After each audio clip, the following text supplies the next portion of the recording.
Hello నమస్తే welcome back again in our YouTube channel Telugu stock స్టోరీస్లో ఈ పర్టికులర్ వీడియోలో మనం ఐపీఓలో అలాట్మెంట్ ఛాన్సెస్ ఎలా ఇంక్రీజ్ చేయొచ్చు దాని గురించి డీటెయిల్గా అయితే డిస్కస్ చేద్దాం. సో చూడండి, చాలా రీటైల్ ఇన్వెస్టర్స్ వచ్చేసి ఐపీఓలో అప్లై అయితే చేస్తారు, బట్ అలాట్మెంట్ దొరకదండి. సో వాళ్ళు ఏం మిస్టేక్ చేస్తున్నారు, ఐపీఓలో అలాట్మెంట్ ఛాన్సెస్ని మీరు ఎలా ఇంక్రీజ్ చేయొచ్చు, ఏ రోజు అప్లై చేస్తే మీకు ఐపీఓ అలాట్మెంట్ ఛాన్సెస్ ఇంక్రీజ్ అవుతుంది, ఏ కేటగిరీలో మనం అప్లై చేయాలి. సో ఒక్కొక్క పాయింట్ డీటెయిల్గా అండ్ క్లియర్గా అయితే ఈ వీడియోలో మనం డిస్కస్ చేయబోతున్నాం. సో మీరు మన ఛానల్లో న్యూగా ఉంటే ప్లీజ్ మన ఛానల్ తెలుగు స్టాక్ స్టోరీస్ని మీ సబ్స్క్రైబ్ చేస్తూ బెల్ ఐకాన్ అయితే మీరు ఆన్ చేయొచ్చు. సో ఐపీఓలో అలాట్మెంట్ ఛాన్సెస్ ఇంక్రీజ్ ఎలా చేయాలి, దానికైనా ముందు నాకు ఎన్ని ఐపీఓస్ దొరికినాయి దాని గురించి డిస్కస్ చేద్దాం. సో లాస్ట్ 1 వీక్లో నాకు ఇక్కడ మీ స్క్రీన్ మీద ఇది నా మెయిన్ అకౌంట్లో అండి. సో క్యాలిబర్ మైనింగ్ లాజిస్టిక్ది ఐపీఓ అలాట్మెంట్ దొరికిందండి, అండ్ క్యాలిబర్ మైనింగ్ లాజిస్టిక్ది బంపర్ లిస్టింగ్ అయితే అయింది. దాని తర్వాత ఇక్కడ చూడండి, మిల్కీ మిస్ట్ డైరీ ఫుడ్స్ది కూడా అలాట్మెంట్ అయితే నాకు దొరికిందండి. యాక్చువల్లీ లిస్టింగ్ వచ్చేసి 18% ప్రీమియంలో అయిందండి ఐపీఓ కట్ ఆఫ్ ప్రైస్ నుంచి. దాని తర్వాత నిన్న 10% పెరిగింది, అండ్ ఈరోజు మళ్ళీ 10% అప్పర్ సర్కిట్ అయితే హిట్ అయింది. So IPO cut off price నుంచి చూసాను అనుకోండి, ఈ మిల్కీ మిస్ట్ నాకు ఎంత పర్సెంట్ ప్రెజెంట్లీ గెయిన్ ఇచ్చిందంటే 42% వరకు అయితే గెయిన్ ఇచ్చిందండి లిస్టింగ్ అండ్ పాయింట్ ఆఫ్ వ్యూలో మనం చూసామనుకోండి. అండ్ నాకు బెహారీ లాల్ ఇంజనీర్ది కూడా ఐపీఓ అయితే దొరికిందండి. సో ఇక్కడ మీ స్క్రీన్ మీద చూడొచ్చు, ఈ రోజే లిస్ట్ అయింది అండ్ ప్రెజెంట్లీ 70% ప్రీమియంలో లిస్ట్ అయిందండి. సో నాకు 70% వరకు అయితే ఈ ఐపీఓలో కూడా ప్రాఫిట్ అయితే దొరికింది. సో ఎలా నాకు ఈ ఐపీఎస్లో అలాట్మెంట్ దొరికింది దాని గురించి డీటెయిల్గా అయితే డిస్కస్ చేద్దాం. బట్ ఇది నా మెయిన్ అకౌంట్లోనే అండి, ఇంకా నా ఫ్యామిలీ మెంబర్స్లో కూడా చాలా ఐపీఎస్ది అలాట్మెంట్ అయితే దొరికింది. సో ఎలా ఐపీఓని అలాట్మెంట్ ఛాన్సెస్ ఇంక్రీజ్ చేయొచ్చు దాని గురించి డీటెయిల్గా అయితే డిస్కస్ చేద్దాం. సో ఫస్ట్ ఇంపార్టెంట్ పాయింట్ ఏంటంటే, మీరు ఏ కేటగిరీలో అప్లై చేస్తారో అది ఇంపార్టెంట్ అండి. సో చూడండి, ఐపీఓలో డిఫరెంట్ కేటగిరీస్ అయితే ఉంటుంది. ఎలాంటి కేటగిరీస్ అంటే, ఫస్ట్ ఆఫ్ ఆల్ కొన్ని ఐపీఎస్ది ఎంప్లాయ్ కేటగిరీస్ ఉంటుంది, అంటే ఆ కంపెనీలో ఎంప్లాయీస్ ఉంటే చూడండి వాళ్ళది ఒక కేటగిరీ ఉంటుంది. నెక్స్ట్ వచ్చేసి రీటైల్ కేటగిరీ ఉంటుంది. రీటైల్ కేటగిరీ అంటే మనం 15,000 రూపీస్ అప్లై చేస్తాం కదా, అది రీటైల్ కేటగిరీ కింద వస్తుందండి. సో రీటైల్ కేటగిరీ ఉంటుంది. అండ్ దాని తర్వాత హెచ్ఎన్ఐ కేటగిరీ ఉంటుంది, అంటే హై నెట్ ఇండివిజువల్ కేటగిరీ ఉంటుంది. దాంట్లో స్మాల్ కూడా ఉంటుంది, బిగ్ కూడా ఉంటుందండి. సో ఇక్కడ మీకు స్క్రీన్ మీద క్లియర్లీ నేను చూపిస్తానండి. సో ఈ మిల్కీ మిస్ట్ ఐపీఓది ఎగ్జాంపుల్, సపోజ్ మీరు వచ్చేసి రీటైల్ కేటగిరీలో మీరు అప్లై చేశారనుకోండి, 14,080 రూపీస్ మీరు రీటైల్ కేటగిరీ కింద వస్తారండి. సపోజ్ మీరు 1,94,740 రూపీస్ వరకు మీరు అప్లై చేశారనుకోండి, మీరు రీటైల్ కేటగిరీలో మాక్సిమం లాట్ అప్లై చేసినట్టు అర్థం అండి. దీనికైనా మీరు ఎక్కువ అప్లై చేశారనుకోండి, మీరు హెచ్ఎన్ఐ కేటగిరీ కింద అయితే వస్తారు. అండ్ హై నెట్ ఇండివిజువల్ కేటగిరీలో కూడా మినిమం ఉంటుంది, మ్యాక్సిమం ఉంటుంది. మినిమం వచ్చేసి 2,09,720 రూపీస్ అండ్ మ్యాక్సిమం వచ్చేసి 9,88,680 రూపీస్. సో ఈ 2 అమౌంట్ మధ్యలో మీరు ఏదైనా అప్లై చేశారనుకోండి, మీరు హెచ్ఎన్ఐ కేటగిరీ కింద వస్తారు, అది కూడా స్మాల్ అండి. దీనికైనా మీరు ఎక్కువ అప్లై చేశారనుకోండి, మీరు బిగ్ హెచ్ఎన్ఐ కేటగిరీ కింద అయితే వస్తారు. బిగ్ హెచ్ఎన్ఐ కేటగిరీ కోసం ఇక్కడ మీరు చూడండి 10,03,660 రూపీస్ అయితే మీరు అప్లై చేయాలి. సో షార్ట్గా మాట్లాడితే, రీటైల్ కేటగిరీ ఉంది, స్మాల్ హెచ్ఎన్ఐ కేటగిరీ ఉంది, బిగ్ హెచ్ఎన్ఐ కేటగిరీ ఉంది. రీటైల్ కేటగిరీలో మాక్సిమం మీరు 2 lakhs కన్నా బిలోనే అప్లై చేస్తారు. 2 lakhs to 9 lakh ఉంటే మీరు హెచ్ఎన్ఐ కేటగిరీకి వస్తారు, అది స్మాల్. అండ్ 9.5 lakh కన్నా అబౌవ్ ఉంటే మీరు బిగ్ హెచ్ఎన్ఐ కేటగిరీ కింద అయితే వస్తారండి. సో మీరు ఏ ఐపీఎల్ అప్లై చేస్తారో అది ఇంపార్టెంట్. అండ్ ఇప్పుడు మనం చూద్దామండి సబ్స్క్రిప్షన్. సో ఇక్కడ చూడండి, రీటైల్ కేటగిరీ అండ్ హెచ్ఎన్ఐ కేటగిరీలో మనకు అలాట్మెంట్ బేసిస్ ఎలా అవుతుంది అంటే, లాటరీ బేసిస్ మీద అలాట్మెంట్ అవుతుందండి. లాటరీ బేసిస్ అంటే ఎలా అంటే, చూడండి సింపుల్గా చెప్తాను. ఒక జార్ ఉంది, జార్లో కొన్ని పేపర్స్ ఉందండి, దాంట్లో పేరు రాసుకొని ఉంది. సో మీరు ఎవరైనా సపోజ్ ఒక దాంట్లో హ్యాండ్ వేసి ఎవరిదైనా పేరు చదివారు అనుకోండి, సో వాళ్ళకి అలాట్మెంట్ దొరికినట్టు. సో కంప్యూటరైజ్ బేసిస్ అంటే లాటరీ బేసిస్ మీద అలాట్మెంట్ అవుతుందండి, ఏ కేటగిరీలో, రీటైల్ కేటగిరీలో అండ్ హెచ్ఎన్ఐ కేటగిరీలో. బట్ బిగ్ హెచ్ఎన్ఐ కేటగిరీలో అలాట్మెంట్ వచ్చేసి లాటరీ బేసిస్ మీద కాదు, మీరు ఎన్ని లాట్స్ అప్లై చేస్తున్నారో దాన్ని బట్టి అలాట్మెంట్ ఛాన్సెస్ ఇంక్రీజ్ అవుతుందండి. సో ఇది ఒక ఇంపార్టెంట్ పాయింట్, దీన్ని మీరు నోట్ చేయొచ్చు. సో మీరు ఏ కేటగిరీలో అప్లై చేస్తే అది ఇంపార్టెంట్. మ్యాక్సిమం మన అందరూ వచ్చేసి రీటైల్ కేటగిరీలో అప్లై చేస్తామండి. సో అందుకే ఈ వీడియోలో మనం రీటైల్ కేటగిరీ గురించి డిస్కస్ చేద్దాం. సో రీటైల్ కేటగిరీలో మీరు అప్లై చేస్తున్నారంటే లాటరీ బేసిస్ మీద అలాట్మెంట్ అయితే అవుతుంది. ఇక్కడ మీరు చూస్తారా, లాటరీ ఆర్ కంప్యూటరైజ్డ్ డ్రా బేసిస్లో అలాట్మెంట్ అయితే జరుగుతుందండి. సెకండ్ మోస్ట్ ఇంపార్టెంట్ పాయింట్ ఏం మనం నోట్ చేయాలంటే, ఐపీఓలో అలాట్మెంట్ ఛాన్సెస్ ఇంక్రీజ్ చేసుకోవాలంటే ఇక్కడ మీరు చూడండి, overall applying for more lot does not always increases your chance అండి. సో ఈ పాయింట్ మీనింగ్ ఏంది దాన్ని మనం నోట్ చేద్దాం. సో మిల్కీ మిస్ట్ది మీరు ఐపీఓది ఎగ్జాంపుల్ చూసుకోండి, 1 లాట్ రీటైల్ కేటగిరీలో ఎంత అంటే 14,080 రూపీస్. సపోజ్ మీరు ఎవరైనా రీటైల్ కేటగిరీలో సపోజ్ మీ దగ్గర 1,94,740 రూపీస్ మీ బ్యాంక్ అకౌంట్లో ఉంది. అండ్ మీ అకౌంట్ నుంచి మీరు సపోజ్ మిల్కీ మిస్ట్ది 13 లాట్స్ మ్యాక్సిమం రీటైల్ కేటగిరీలో మీరు అప్లై చేశారనుకోండి, మీకు 13 లాట్స్ ఐపీఓ అలాట్మెంట్ దొరకదండి. దీన్ని మీరు నోట్ చేయొచ్చు. సో ఫస్ట్ ఆఫ్ ఆల్ ఈ రీటైల్ కేటగిరీలో మిల్కీ మిస్ట్ ఐపీఓ ఎంత టైం సబ్స్క్రైబ్ అయింది దాన్ని మనం చూద్దాం. సో టోటల్ వచ్చేసి ఇక్కడ మీరు చూడండి, టోటల్ 41 టైమ్స్ సబ్స్క్రైబ్ అయింది. బట్ మనం ఏ కేటగిరీలో అప్లై చేస్తాం, రీటైల్ కేటగిరీలో అప్లై చేస్తాం కదా. రీటైల్ కేటగిరీ వచ్చేసి 8.57 టైమ్స్ సబ్స్క్రైబ్ అయింది. అంటే 8 మెంబర్స్లో ఒకరికైతే అలాట్మెంట్ దొరుకుతుందండి. సో సపోజ్ మీరు 13 లాట్స్ మ్యాక్సిమం మీరు అప్లై చేశారనుకోండి, మీకు 13 లాట్స్ దొరకదండి.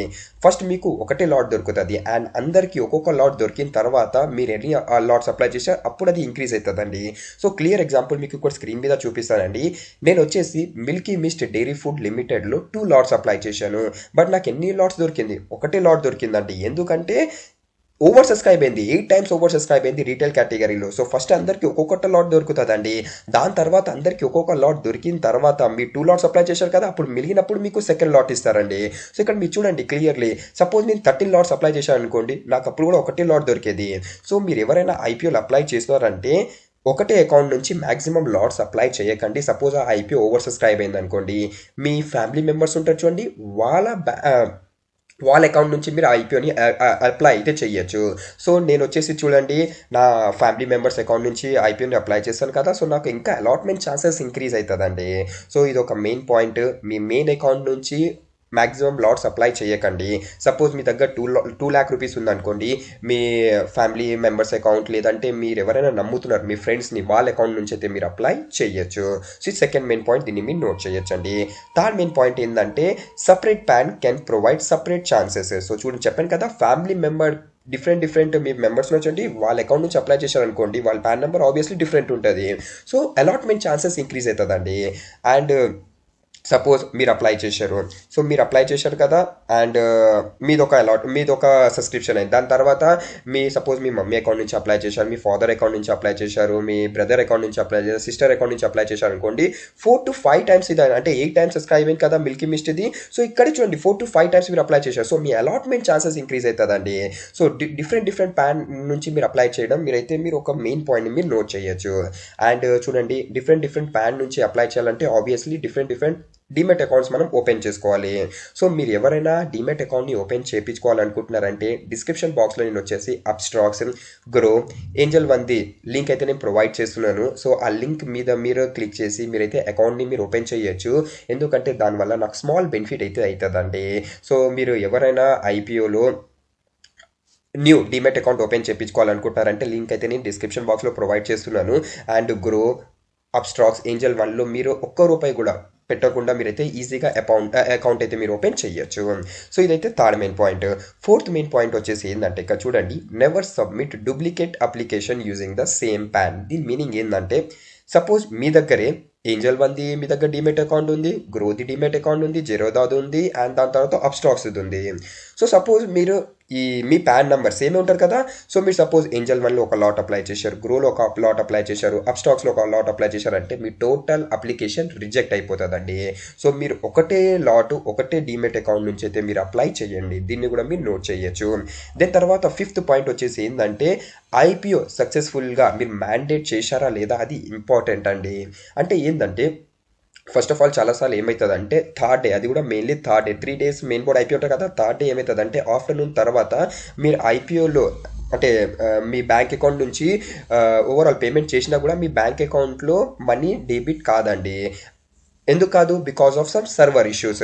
సో మీరు చూడండి ఆ పాయింట్. సపోజ్ అది కాలేదనుకోండి, అంటే అమౌంట్ డెబిట్ కాలేదనుకోండి, మీరు అప్పుడు ఏం చేయాలంటే అప్లికేషన్ని డిలీట్ చేసి మీరు మళ్ళీ రీఅప్లై అయితే చేయొచ్చు.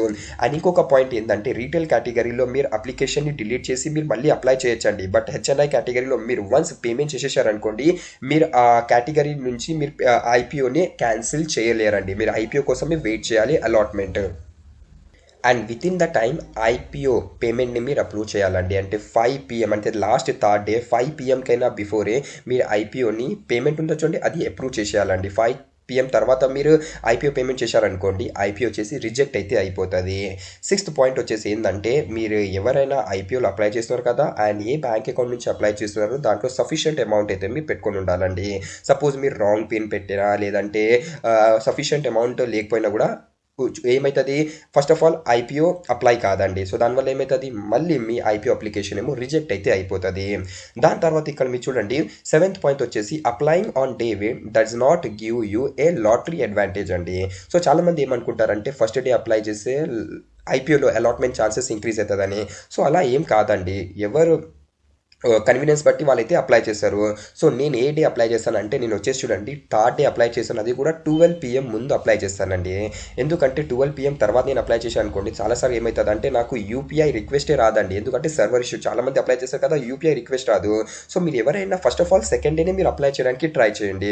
మార్కెట్ సిచ్యువేషన్ ఎలా ఉంది, ఐపీఓ జిఎంపీ ఏముంది, సో సెకండ్ డేనే మీరు అప్లై చేయడానికి ట్రై చేయండి.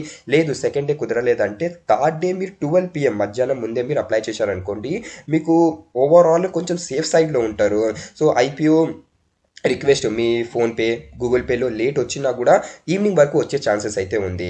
సో ఇది ఒక ఇంపార్టెంట్ అంటే, చాలామంది అదే అంటారు కదా, డే 1కి అప్లై చేశారంటే వాళ్ళ అలాట్మెంట్ ఛాన్సెస్ ఇంక్రీజ్ అవుతుందని అనుకుంటారు. చాలామంది ఏంటంటే డే 3 లాస్ట్ క్లోజింగ్ అవర్లో కూడా అప్లై చేసి వాళ్ళకి అలాట్మెంట్ అయితే దొరికింది. దీన్ని కూడా మీరు నోట్ చేయొచ్చు. దాని తర్వాత ఏంటంటే ఇక్కడ చూడండి, మీరు ఏ కేటగిరీలో అప్లై చేస్తున్నారో దాన్ని మీరు నోట్ చేయాలండి. సో మీరు చూడండి కొన్నిసారి ఏమవుతుందంటే ఐపీఎస్ వచ్చేసి హెచ్ఎన్ఐ కేటగిరీలో ఓవర్ సబ్స్క్రైబ్ అయినా కూడా రీటైల్ కేటగిరీలో తక్కువ సబ్స్క్రైబ్ అవుతుందండి. అప్పుడు మీరు రీటైల్ కేటగిరీలో మాక్సిమం లాట్స్ కోసం అయితే మీరు అప్లై చేయొచ్చు. సో మీరు ఏ కేటగిరీలో అప్లై చేస్తారో దాన్ని మీరు నోట్ చేయాలండి. అండ్ ఏ కేటగిరీలో ఎన్ని టైమ్స్ సబ్స్క్రైబ్ అయింది అది మీరు ఎలా చూడొచ్చు అంటే, డైరెక్ట్లీ గూగుల్లో పోయి ఆ ఐపీఓ పేరు దాని పక్కన సబ్స్క్రిప్షన్ స్టేటస్ చూశారనుకోండి, చిత్తూరు గారిది ఫస్ట్ లింక్ ఓపెన్ అవుతుంది. దాన్ని మీరు ఓపెన్ చేసి అయితే మీరు ఇక్కడ చూడొచ్చు. ఇక్కడ మీరు చూడండి ఓవరాల్ మిల్కీ మిస్ట్ది టోటల్ 41 టైమ్స్ సబ్స్క్రైబ్ అయింది. ఎంప్లాయీ కేటగిరీలో 1.24 టైమ్స్, రీటైల్ కేటగిరీలో 8 టైమ్స్. అండ్ ఇక్కడ మీరు చూశారనుకోండి అండ్ ఐఐ కేటగిరీలో 36.5 సబ్స్క్రైబ్ అయింది. దాంట్లో ఇక్కడ మీరు చూశారనుకోండి స్మాల్ ఎన్ఐఐ కేటగిరీలో 31 టైమ్స్, అనేది బిగ్ ఎన్ఐఐ కేటగిరీలో 38.99 టైమ్స్ సబ్స్క్రైబ్ అయిందండి. సో సబ్స్క్రిప్షన్ని బట్టి మీరైతే ఓవరాల్ మీరు కేటగిరీని అయితే మీరు చేంజ్ చేయొచ్చు. అండ్ లాస్ట్ ఇంపార్టెంట్ పాయింట్, చాలామంది ఏం తప్పు చేస్తారంటే వాళ్ళ ఫ్యామిలీ మెంబర్స్ నుంచి అప్లై చేస్తారు కదా, సో వాళ్ళ యూపీఐ మ్యాండేట్ వచ్చేసి సపోజ్ మీరు ఒక ఐపీఓలో అప్లై చేస్తున్నారు అండ్ అదే మీ ఫాదర్ పేరు నుంచి కూడా మీరు ఒక ఐపీఓని అప్లై చేస్తున్నారండి. బట్ మీ ఫాదర్ డీమెట్ అకౌంట్లో సపోజ్ మీ పేరు ఉన్న యూపీఐ ఐడి మీరు సబ్మిట్ చేశారనుకోండి, ఆ ఐపీఓ కూడా రిజెక్ట్ అవుతుందండి. మీ ఫాదర్ పేరు ఉన్నది బ్యాంక్ అకౌంట్లోనే ఆ యూపీఐ ఐడి మీ అయితే సబ్మిట్ చేయాలి. సో ఇదైతే కొన్ని పాయింట్స్ అండి. దీనివల్ల ఏమవుతుందంటే మీ ఐపీఓ అలాట్మెంట్ ఛాన్సెస్ ఇంక్రీజ్ అవుతుందండి. సో నేనైతే ఒక్కొక్క పాయింట్ డీటెయిల్గా అయితే నేను ఎక్స్ప్లెయిన్ చేశాను. First of all lottery basis మీద అవుతుందండి. సో దొరకచ్చు దొరకపోవచ్చు అండి. సో ప్యూర్లీ లాటరీ బేసిస్ మీద ఉందండి. బట్ మీరు కరెక్ట్ స్టెప్స్ని ఫాలో కండి. ఎలాంటి స్టెప్స్ అంటే మళ్ళీ ఒకసారి మీకు చెప్తాను. మీ పాన్ నెంబర్తో ఫస్ట్ ఆఫ్ ఆల్ మీరు ఒకటే అప్లికేషన్ సబ్మిట్ చేయండి. వేరే డిమెట్ అకౌంట్ నుంచి మల్టిపుల్ అప్లికేషన్స్ మీరు సబ్మిట్ చేయకండి. మీరు ఎలిజిబుల్ పాన్ నెంబర్తో మీరు ఓన్లీ 1 అప్లికేషన్ అయితే మీరు సబ్మిట్ చేయొచ్చు. దాని తర్వాత మీరు వర్కింగ్ డిమెట్ అకౌంట్ని మీరు యూజ్ చేయండి. చాలామంది డిమెట్ అకౌంట్ క్లోజ్ అయిపోతుందండి బికాస్ ఆఫ్ ఇన్యాక్టివ్. సో వాళ్ళు కూడా అలాట్మెంట్ ఛాన్సెస్ దొరకదు. సో మీరు వర్కింగ్ అండ్ యాక్టివ్ డిమెట్ అకౌంట్ని మీరు యూజ్ చేయండి. దాని తర్వాత మీ డిమెట్ అకౌంట్ ఏ పేరుతోంది అండ్ మీ బ్యాంక్ అకౌంట్ ఏ పేరుతోంది అది కూడా సేమ్ ఉండాలండి. దాని తర్వాత విత్ ఇన్ ద టైం మ్యాండేట్ని మీరు అప్రూవ్ చేయాలి. అండ్ దాని తర్వాత బ్యాంక్ అకౌంట్ ఒకసారి చూడండి అమౌంట్ బ్లాక్ అయిందా లేదా అని. దాని తర్వాత మీరు సఫిషియంట్ ఫండ్స్ అయితే మీ బ్యాంక్ అకౌంట్లో మీరు పెట్టుకోండి. అండ్ డూప్లికేట్ అప్లికేషన్స్ని మీరు అవాయిడ్ చేయొచ్చు. And suppose me family members దగ్గర డిమెట్ అకౌంట్ ఉందంటే వాళ్ళ పేరు మీద కూడా మీరు అయితే ఐపీఓని అప్లై చేయొచ్చండి. దానివల్ల ఏంది మీ ఐపీఓ అలాట్మెంట్ ఛాన్సెస్ ఇంక్రీజ్ అవుతుంది. సో మీరు డిమెట్ అకౌంట్ ఓపెన్ చేయించుకోవాలనుకుంటున్నారంటే గ్రో అప్ స్టాక్ ఏంజల్ వంది లింక్ వచ్చేసి డిస్క్రిప్షన్ బాక్స్లో అయితే నేను ప్రొవైడ్ చేశాను. సో ఇదే అప్డేట్ ఉంది. అండ్ మీకు ఏదైనా డౌట్ ఉంటే ప్లీజ్ మీరైతే కమెంట్ సెక్షన్లో షేర్ చేసి నేను మీకు రిప్లై అయితే ఇస్తాను. Thanks for watching and have a nice day.